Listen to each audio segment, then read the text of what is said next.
In preparation for Muhammad's conquest of Mecca, there were three major obstacles for him and his army: the tribes of Najd, the tribe of Quraysh, and the Jewish city called Khaybar. He already had a 10-year peace treaty with the tribe of Quraysh, and next on his list was Khaybar. It was a strategic decision due to the fact that the Jews living in the city had a strong military presence.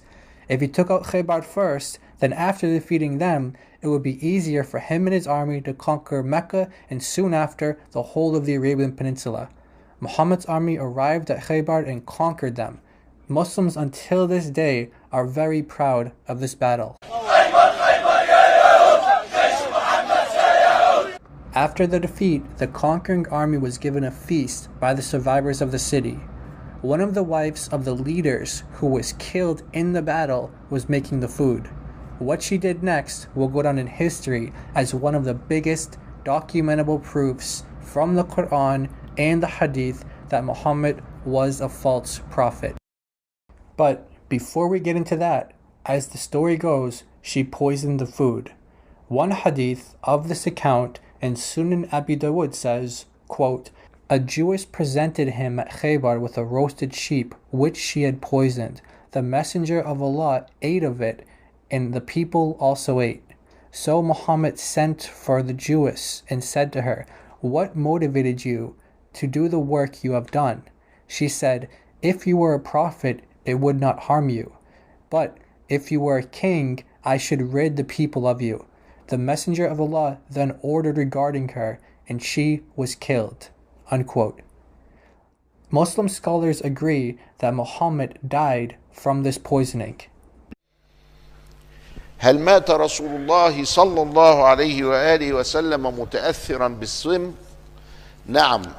As a result of this poison, he felt a pain, and he felt the effects of this poison for the rest of his life, for the rest of his 4 years. He has now 4 years left to live, for the rest of his life. So much so that on his deathbed, when he has a week left or a few days left, he will mention to Aisha that, "Oh Aisha, I can still feel the effects of that poison from the Yahudiyya of Khaybar. I feel it in my heart arteries, and I feel that now is the time the poison has finally reached my heart." Now, his death was written, but the poison was one of the causes that made that death more painful. He's still feeling, he says to Aisha, "I can still feel the pain of that poison to this day." Some Muslim scholars, including the companion of Muhammad, Ibn Mas'ud, actually refer to Muhammad as a martyr because he died by this poison. كان يقول قطع أبهري، يعني بيحس بآلام الأبهر اللي هو الأورطة، يسموه عندنا في المدرسة لما درسناه في الأحياء يقولوا إيه؟ الأورطة، اللي هو في العربي الأبهر. أبهري اللي هو الأورطة ده، كأن السم أثر تأثيرا سلبيا في الشرايين من شدته، لأنها كانت عايزاه يموت يعني، فلم يمت مباشرة بذلك السم، لكن قد يكون مات متأثرا بعد 3 سنوات بهذا السم، فعده بعض العلماء من الشهداء.